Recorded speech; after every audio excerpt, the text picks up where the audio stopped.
Hello, peoples. Okay, so I haven't made a video in a while.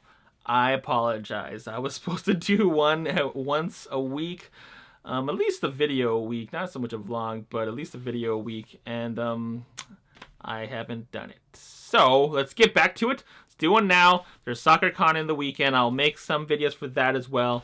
So we got some momentum here, guys. Let's keep it going. Keep it going. Anyways, in the title, this obviously is a review on Ready Player One, the movie, and it obviously was a adaptation of the book. The first thing to note is that this movie is not the book.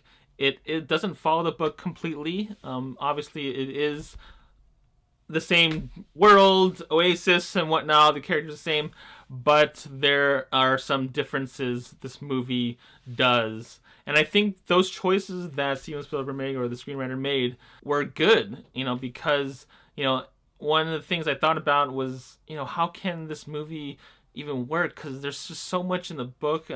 How can you take that journey? It'd be just too hard. So I don't know if this movie's going to be that good.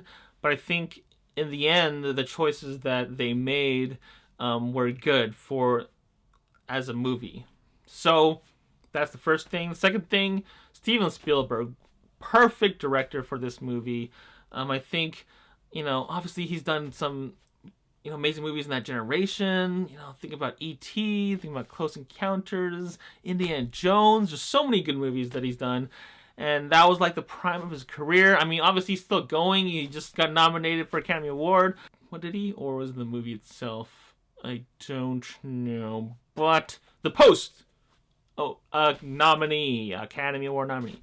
Anyways, so Steven Spielberg, I think, just did a great job. He kind of has that ability to tell good stories, and some people maybe call it manipulation, but I think in general he's able to convey the story well. There's a lot of things that this movie is doing, and I think to navigate all these things, Steven Spielberg did a good job. In the end, the question is this a good story? In the end, every single movie I go into, it's always about the story. Is it good? Is it compelling? And I think it is. And I think it's even relevant to today's generation, today's idea of, we always have, a device or something we're trying to, in a sense, escape. Escape from, I don't know, real world, our lives, maybe the ultimate game is our life, but it's sometimes too hard. I mean, difficulty legendary, right? Anyways, but sometimes, we just want to go home and immerse ourselves, in a video game or in a movie or a TV show.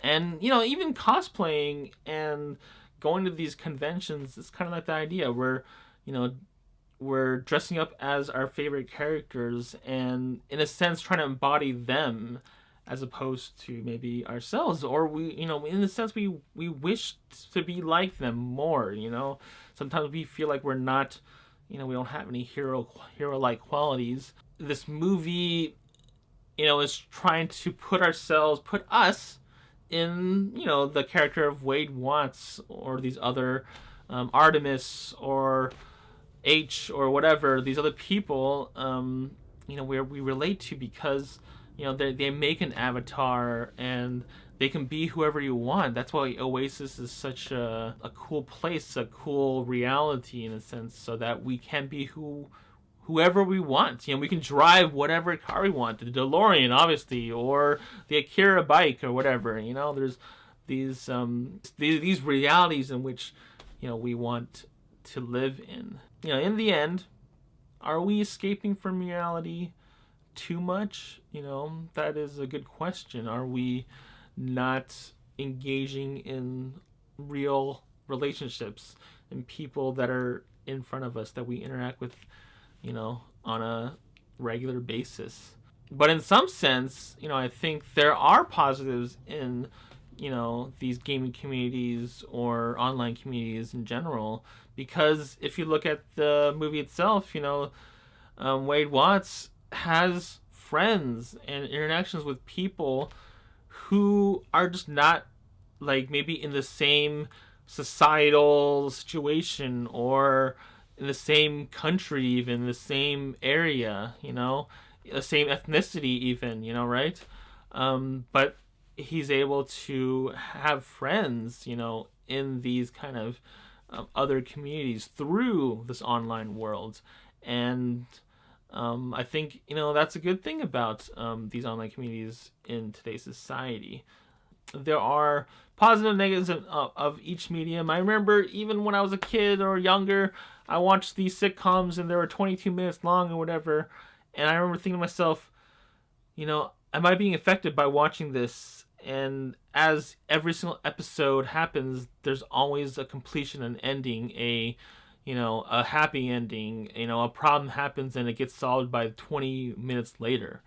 Or even in video games, when you have this idea of you're gaining experience and you're going to get to the next level, and if you just keep mining and keep going, you're going to keep leveling up, and sometimes life isn't like that, right?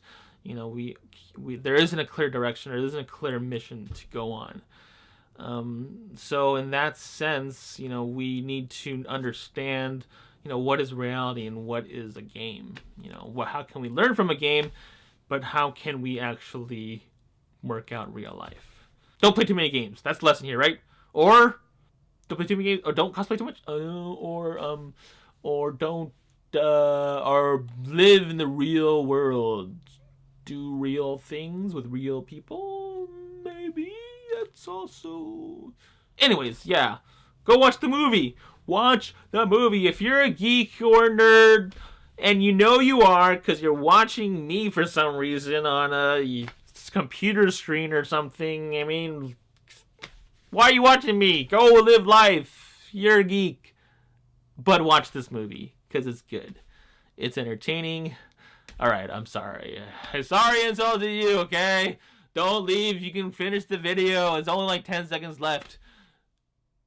Anyways, stay tuned for more content, hopefully.